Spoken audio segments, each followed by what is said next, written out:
Bueno, pues hoy tenemos una entrevista especial. Ya lo tuvimos por aquí hace, yo creo que un año, precisamente la presentación de un libro. Y ahora lo tenemos porque hoy, precisamente en la Fundación César Manrique, don Juan Marrero Portugués va a hacer la presentación de un libro que tengo aquí, que he tenido el honor de recibirlo. César Manrique y Pepín Ramírez, dos líderes canarios en su contexto histórico.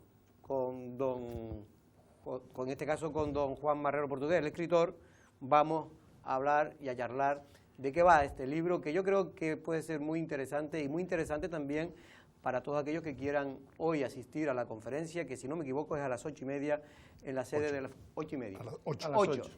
Don Juan, muy buenas tardes y bienvenido aquí a esta casa. ¿Cómo muy estamos? buenas tardes. ¿Bien? Muy buenas tardes. Muy bien. Bueno, muy bien. Lo encuentro siempre aquí ese espíritu además juvenil y enérgico que tiene este. Y además usted está en un hotel que precisamente, el primer hotel que se creó precisamente fue gracias a Protucasa en su época, porque usted fue, entre otras muchas cosas que ha sido, fue director general de la Caja de Canarias, ¿no? Efectivamente. En aquel entonces con Protucasa se construyó precisamente el antiguo hotel, que muchos hoy no conocen, pero había aquí un antiguo hotel, y que fue en aquel entonces uno de los mejores hoteles, yo diría casi que de Canarias, ¿no? No, estás equivocado. Fue el mejor hotel de Europa. De Europa. De Europa. Yo sabía, no que, de Canarias, yo sabía de que de Europa. Canarias era por lo menos. No, era el mismo edificio, que es en la actualidad lo fundamental. La nueva instalación ha sacrificado algunas instalaciones importantes.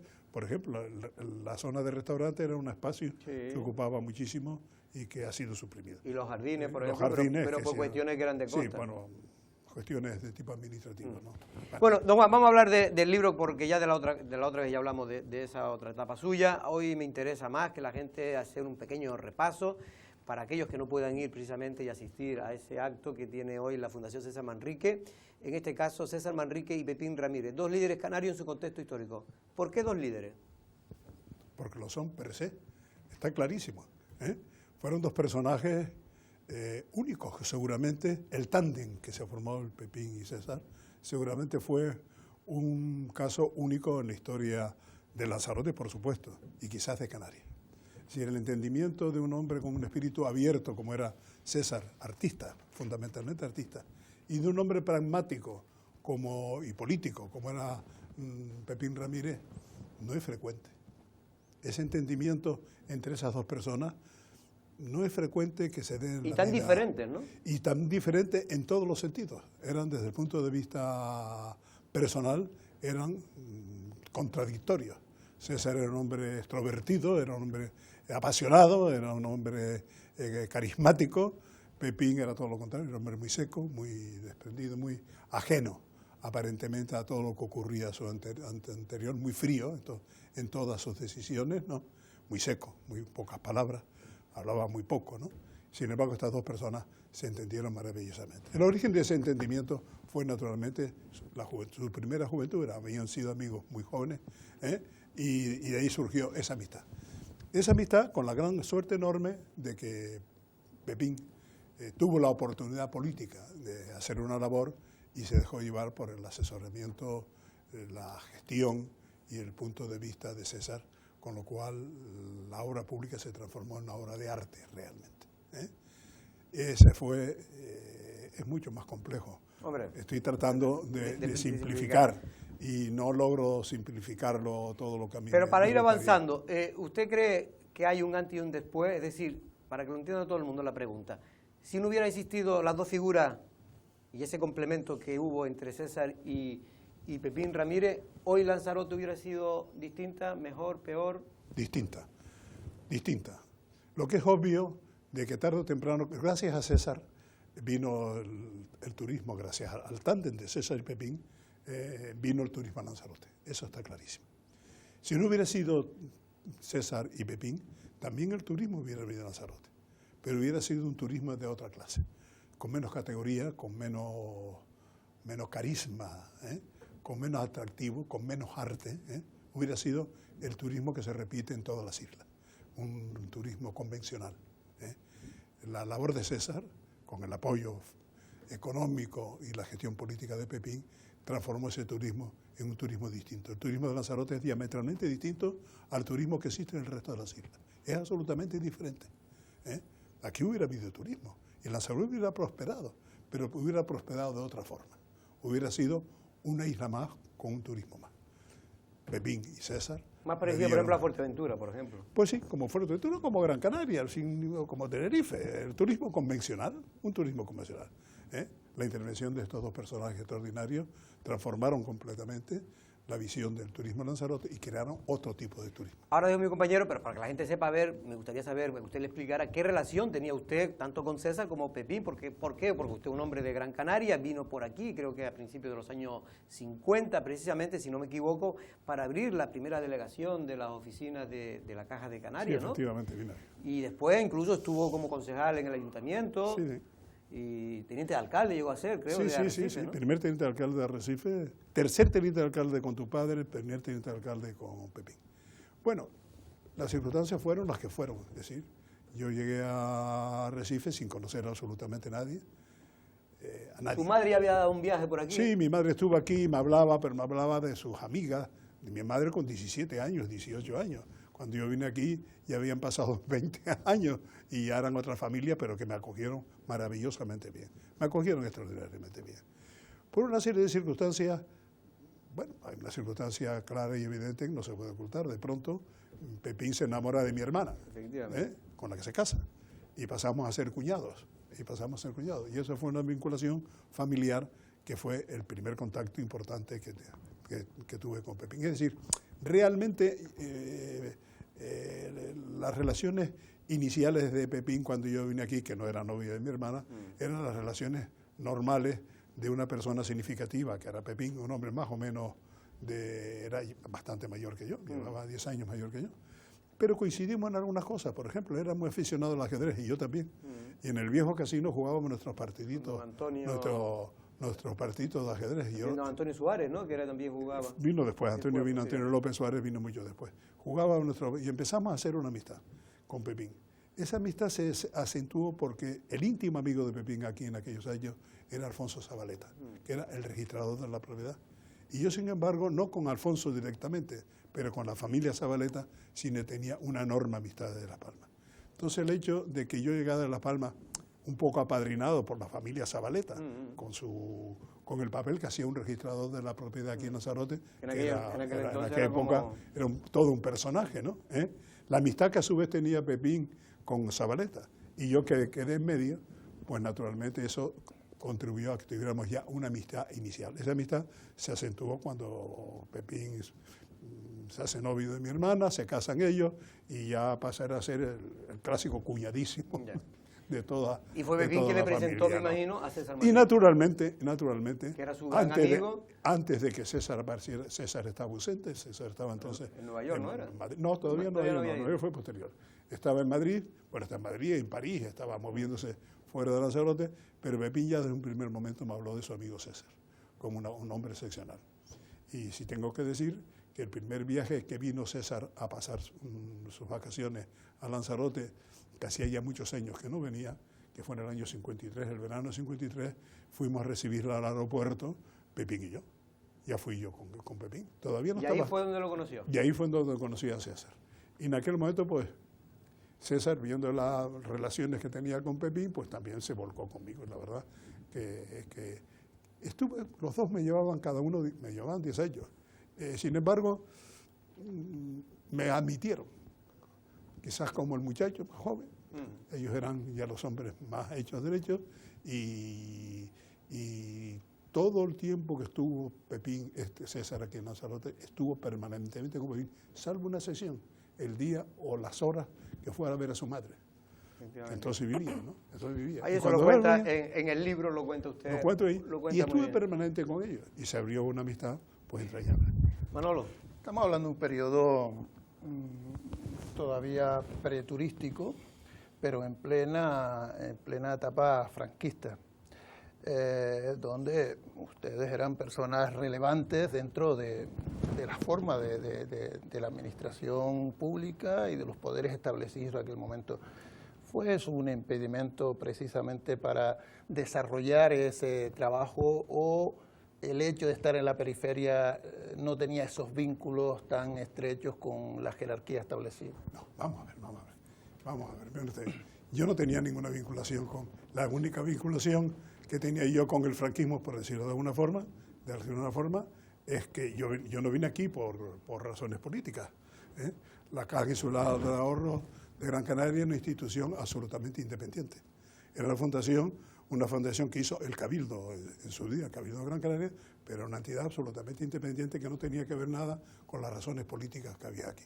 Mi destino aquí fue un destino absolutamente profesional. Por lo tanto, yo aquí no tenía vinculación con el franquismo de ningún tipo ni de ninguna clase. Lo que es claro y evidente que yo había sido educado, mi generación fue educada en el franquismo, evidentemente, eso no lo puedo negar, fuimos nada. Y naturalmente en mi generación hubo muchas personas que pensamos, no conocíamos otra cosa, y sin la menor duda, pues algunas personas colaboramos. Yo empecé a colaborar oficialmente. Bueno, esto es una pregunta muy digna de ser analizada con cuidado, ¿no? Yo realmente había tenido una vinculación política, en cierta forma, inmediatamente antes con el franquismo, que dice usted, que fue mi época de estudiante universitario. Yo fui estudiante de Ciencias Económicas en Madrid y después lo fui en la Escuela de Peritos Industriales de Las Palmas. Y siendo estudiante, donde estudié 4 años, en la Escuela de Peritos Industriales me nombraron, éramos todos del CEU, los estudiantes de aquella época de la universidad, todos eran de la universidad, y de pronto un día me proponen hacerme jefe del CEU de la provincia de Las Palmas, que era el sindicato de estudiantes. Y bueno, yo lo acepté. Me dijeron, ¿me quieres ser tú? Bueno, pues sí. ¿Por qué? Bueno, pues hemos pensado en ti, porque tú has venido de Madrid, ya conoces las cosas y tal. Bueno, me hizo el CEU. Eso no era una implicación ideológica, era una aceptación del sistema, pero el Sindicato Español Universitario es identificado para defender los intereses de los estudiantes. Nosotros nos dedicamos en aquel momento pues, a buscar libros que faltaban, apuntes que faltaban y material que había ahí. Cuando me nombran director de la oficina de aquí, yo dimití fulminantemente del CEU y me vine aquí como una persona absolutamente independiente, sin estar vinculado. Seguramente el hecho de que yo estuviera vinculado en un momento al CEU, cuando vinieron las elecciones municipales del año 53, pues seguramente en ese momento se acordaron que a lo mejor tenía yo, y tenía, obviamente, y entonces por eso entré en la materia política. Pero yo entré en política no porque fuera un afiliado a Falange, ni un afiliado al sistema, yo era un miembro más de aquel momento. Y así fue la cosa. Vamos a avanzar. No sé lo que tiene que ver eso con el turismo ni con nada. No, lo que le decía precisamente, porque la pregunta más que hacia usted era hacia los impedimentos que podían tener ellos en esa administración, que no era la de ahora, donde había participación más poca. Bueno, en primer lugar, en aquella época no se pensaba en el turismo en Lanzarote en absoluto. Nadie creía en el turismo en Lanzarote. El único que creía que había turismo en Lanzarote era César. Ni Pepín se lo creía, su íntimo amigo. Cuando César hablaba del porvenir por Lanzarote, nadie absolutamente, no había problema. Lanzarote no se empezó a tomar en serio un poco lo del turismo hasta que vino aquel famoso Vandal, que hablo de él en el libro. En aquel momento la gente empezó a pensar y empezó a cristalizar ya unos años después, cuando se empezó a hacer el arrecife del Gran Hotel y se hizo el Fariones. Entonces fue cuando la gente empezó a pensar seriamente que el turismo era posible aquí. Pero en los años anteriores, la década anterior, que son los años que estoy hablando yo, aquí nadie creía en el turismo. Pero absolutamente nadie creía. Y no había impedimentos ni políticos ni ningún tipo para que impidiera eso de aquí. De hecho, todo lo contrario. Seguramente todo lo contrario. Seguramente, absolutamente todo lo contrario. Porque si hay, y lo digo en el libro, si hay alguien que tenemos que apuntarle el éxito del primer empuje para que Lanzarote se incorporara al mundo turístico, fue del presidente del Cabildo de Gran Canaria en aquel momento, que se llamaba Federico Díaz Bertrana. Y Federico Díaz Bertrana sí era político, 100%. Y Federico Díaz Bertrana creyó que el porvenir de Lanzarote, que era horroroso económicamente, estaba en el turismo. Y por Federico Díaz Bertrana, como presidente del Cabildo, y presidente ya era de la Caja, en aquel momento fue el que dijo, hay que apoyar el turismo en Lanzarote. Y creó Protucasa, que después tuvo un impacto regional aquí en Lanzarote y hizo el arrecife del hotel. Un señor de fuera, Vamos a irnos más al tema del libro, que es lo que nos interesa hoy. Sí, hombre, lo que pasa es que a mí me gustaría expresar una cosa. En primer lugar, que la verdad estoy muy contenta de haber coincidido en la tertulia con una persona como usted. Sobre todo porque creo que tenemos la oportunidad de ver que la política se puede hacer de otra forma, como se está haciendo ahora, más allá de la mediocridad que está imperando, recordando a dos figuras que fueron las que realmente innovaron en Lanzarote, porque sí es verdad que hay un antes y un después. Se juntaron dos personas que en el promedio de una sociedad históricamente salen muy poquitas veces. Hay personas que son individuos que se salen del promedio y de repente consiguen que toda una sociedad avance y de la forma en que avanza. Y creo que este libro me parece interesantísimo, que esta tarde, si puedo, voy a pasar por allí porque me parece interesantísimo. No solamente para escucharle, que me parece que hay pocas personas que puedan hablar de eso, sino también debería ser un libro de cabecera para todos los adolescentes y los jóvenes lanzaroteños que no saben hasta qué punto Lanzarote cambió por dos personas cuyos caracteres se juntaron y fueron unos genios. No solamente César Manrique, sino también Pepín Ramírez, que supo ver como político, y se demuestra ahí que la política puede ser otra cosa, el cambio de Lanzarote. No solamente con los adolescentes, sino también toda la generación nueva de políticos que se han podido hacer las cosas como se han hecho en Lanzarote, porque hubo gente genial en estos dos ámbitos. Mi pregunta es la siguiente: ¿por qué usted cree que ellos dos coincidieron? ¿Eso por qué ocurre en una isla como Lanzarote, pequeña, alejada, entre comillas, de la civilización, y sale tanta genialidad? Pues mire usted, la culpa, sin la menor duda, la tuvo Pepín. Ahí sí la tuvo clarísima. La tuvo clarísima. La culpa para bien. Para bien, claro. Yo la culpa al responsable, quiero decir. El responsable, está clarísimo. Mire usted, el Tante empezó así, y yo lo he intentado explicar en el libro, no sé si lo he logrado, ¿no? César, cuando en sus primeros 40 años de vida, prácticamente no vivió en Lanzarote. César estaba absolutamente obsesionado con ser un gran pintor, y dedicó su vida a ser un pintor. Era fundamentalmente un pintor. César quería entrañablemente a Lanzarote, por supuesto, y conocía a Lanzarote, pero su Lanzarote era su mito, pero su mito sin más. Empezó a hablar ya de que Lanzarote era el gran porvenir. Él reconocía la tristeza de la situación horrorosa de Lanzarote, y él pensó siempre que el porvenir de Lanzarote estaba en el turismo. Y fue el único que empezó a hablar del turismo, nadie le creíamos, y hablaba del turismo. Y se le criticó en aquel entonces. Sí, incluso. Nadie lo quería aquello del turismo. Y Pepín lo nombran alcalde. Lo nombran alcalde, y lo primero que le encarga a César es el parque municipal. Y yo le dije, ahí lo cuento toda la historia, y yo le dije a Pepín, oye, y César, te voy a decir una cosa, no se moverá una piedra en Lanzarote sin contar yo con Pepín.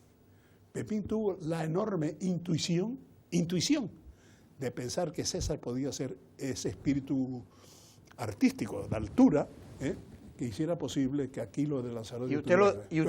Usted lo dice muy bien, que tuvo la inteligencia, Pepín, de darle todo el éxito siempre a César. Efectivamente. Y él fue el que involucró, porque César no se ocupaba de Lanzarote nada más en decir que era muy bonito, que había que venir el turismo, pero del hecho concreto de ocuparse de algo concreto de Lanzarote, César no se ocupaba. Fue Pepín quien lo involucró.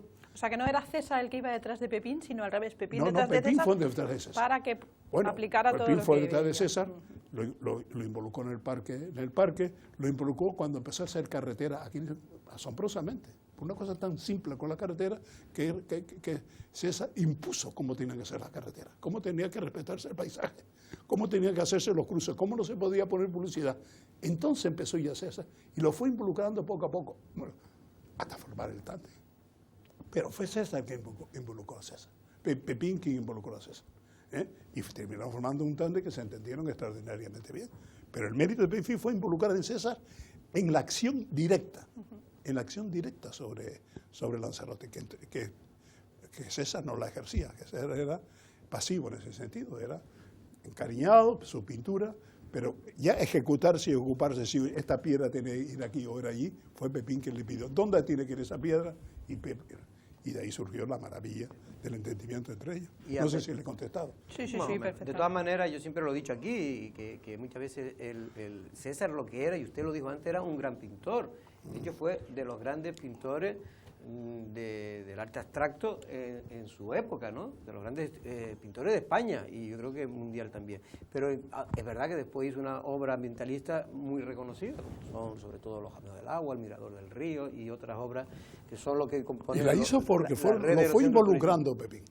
Lo fue involucrando. Primero con cosas tan tontas como la carretera y los mojones. Sí, pero ya eran distintas, se marcaban una diferencia. Iba marcando. Entonces, ¿y ahora qué hacemos con la montaña del fuego? ¿Y qué hacemos con el jameo? Y fue metiendo. Bueno, y un momento, obviamente, dado el carácter de César, que César desbordó en acción a la propia acción de Pepín. Dicho en el mejor sentido de la palabra, lo desbordó, se vio precisamente desbordado por la acción estupenda y maravillosa de César. Me gustaría un poco, porque a nosotros nos escucha pues, público de toda la edad, de todas las edades, pero hay muchos también, personas ya con que peinamos canas desde hace ya muchos años, y nos gustaría recordar, cuando usted llegó a Lanzarote, usted venía de Gran Canaria, era una isla mucho más avanzada, incluso ya turísticamente empezaba a dar sus primeros pasos, se encontró una Lanzarote deprimida, ¿no? Me imagino, económicamente, dedicado prácticamente a la agricultura y a la pesca, ¿no? Así es. No había otra cosa. Así es. Hombre, claro, no había otra cosa aquí. La situación económica era horrorosa. Estamos hablando de los años 50. Está hablando de los años, claro, la rétora final de los años 40, principios de los 50, la situación era horrorosa. Pero mire usted, una de las cosas que a mí me sorprendió en Lanzarote era la dignidad con que se llevaba esa pobreza o esos inconvenientes, la dignidad, auténticamente digna. No era miseria en ese sentido, era pobreza, pero una pobreza digna. La gente aquí, la calidad humana de la gente era extraordinaria, extraordinaria, de aquella época extraordinaria. Y lo era, y eso que era una sociedad clasista, tremendamente clasista, horrorosamente clasista, pero que se llevaba con un enorme respeto y con una naturalidad enorme. Era dignísimo pues ver el sacrificio de los pescadores en el lomo, cómo hacían sus casitas, cómo trabajaban, con unos sacrificios horrorosos. O la gente del campo, con los enarenados. Era gente, y hablabas con ellos y te quedabas asombrado, porque era gente que se expresaba muy bien. El agricultor de aquí se expresa bien, la gente del campo aquí se expresa bien. Bueno, y de calidades humanas, el contraste enorme entre la villa de Teguise, que yo conocí en aquellos primeros años, y la calidad de la gente que vivía en la villa de Teguise, era asombrosa. En aquel páramo que era la villa, horrorosamente abandonado, triste y abandonado. Cuando de golpe salía una cabeza o hablabas con alguien, te encontrabas gente con una calidad enorme. Yo conocí allí a 2 o 3 personajes, los nombres ahí, los nombres. O a un don Tomás Perdomo, que me dejó asombrado. Era un agricultor. Uy, perdón, no, que era agricultor, resulta que era ingeniero industrial. Un señor que era ingeniero industrial, el primer ingeniero industrial que hubo aquí en Lanzarote. Vivía en Teguise, en el campo, cultivando su finca. Cultivando con su finca. Sí. Un ingeniero industrial. O un Severino Betancourt, que era un señor, otro agricultor, que era un sencillo agricultor, pero que cuando hablaba con él me decía unas cosas tan razonables y tan correctas, ¿no? Que yo lo transformé a este sitio en una especie de consejero personal. Cada vez que yo necesitaba un problema, oiga, don Severino, ¿qué se puede hacer en este sitio? Oh, pues mire usted, tenga usted cuidado con esto, no, tal. Gente, esa calidad humana dentro de la pobreza que había en Lanzarote, salvó seguramente a Lanzarote. Le estamos quitando mucho tiempo ya a don Juan Marrero Portugués, pero vamos, 2 pequeñas preguntas si podemos hacerle, Manolo. Pues yo simplemente, sí, hubo realmente apoyo popular. Está hablando usted de una población que evidentemente está muy alejada de lo que somos hoy los lanzaroteños. Esas personas humildes, esas personas que pasaban necesidades, entendían que el Cabildo afrontara esas importantes inversiones en lugar de a lo mejor atender esas necesidades absolutas que tenían ellas, porque no había absolutamente nada en el aspecto público en la isla. Bueno, vamos a ver, tendríamos que ver etapas distintas, ¿no? Seguramente una etapa pre-César Pepín, los años 40 o 50, primero los 50, la gente de aquí era gente resignada, una resignación. Ni protestaban, ni daban protestar. Resignados, vivimos así, y pues vivimos así, con estas dificultades tenemos que defendernos. Esa era la parte de la bondad que tenía la gente. no había resonancia, no había protesta. La cosa fue evidentemente evolucionando, ¿no? Y cuando ya el Cabildo empezó a hacer las inversiones que se empezaron a hacer, pues sí, se empezaron a surgir naturalmente, ya empezaba la gente a ser un poco mayor de edad, ¿no? Pues sí surgieron algunas críticas en ese sentido, que no entendían lo que se estaba haciendo el Cabildo. Si podemos hacer otras cosas, ¿por qué hacemos eso? Sí, evidentemente esa crítica surgió, pero no fue impedimento para que se interrumpiera la acción que estaba haciendo César y que estaban haciendo Pepín, afortunadamente, pero era lógico que hubiera una crítica en ese sector. Sí, sobre todo, por ejemplo, para que todo el mundo sepa, por eso hay que tener mucho cuidado cuando se hacen críticas hoy, muchas veces de cosas nuevas que se hacen, cuando se hizo, y eso me lo contaba mi padre y me lo contaban otra gente de aquella época, cuando Pepín decidió invertir en los amigos del agua, que mire usted lo que hoy es los amigos del agua, lo que significa, hubo una crítica del sector pesquero de aquel entonces que necesitaba pues la ampliación del muelle de Henao en aquel entonces. Ya para terminar... Yo más que una pregunta es, ¿el libro ya está a la venta? ¿O dónde se puede conseguir? Imagino que en la Fundación. Pues no lo sé porque esto lo lleva la Fundación. Vale. Esto lo lleva la Fundación. No, lo lleva la Fundación. Pues, don Juan, no le vamos a quitar no solo más tiempo, sino que además usted tiene que descansar para ahora estar a las 8 de la noche, en este caso en la Fundación César Manrique, donde Fernando Gómez Aguilera, me imagino que hará la presentación, él que ha hecho el prólogo de este libro, que es el director de actividades fundacionales de la Fundación César Manrique, y ya ahí pues contará ya más interioridades de lo que es el libro. No queríamos tampoco que adelantarnos a lo que es la conferencia. Ese fue nuestro compromiso, simplemente para tenerlo aquí, que siempre nos encanta, y además para darle publicidad. Yo creo, no, alguno de ustedes lo dijo, y está feo que lo diga yo, creo que el libro debe de leerse. El libro debe de leerse. No para satisfacción de su autor, que soy yo, no.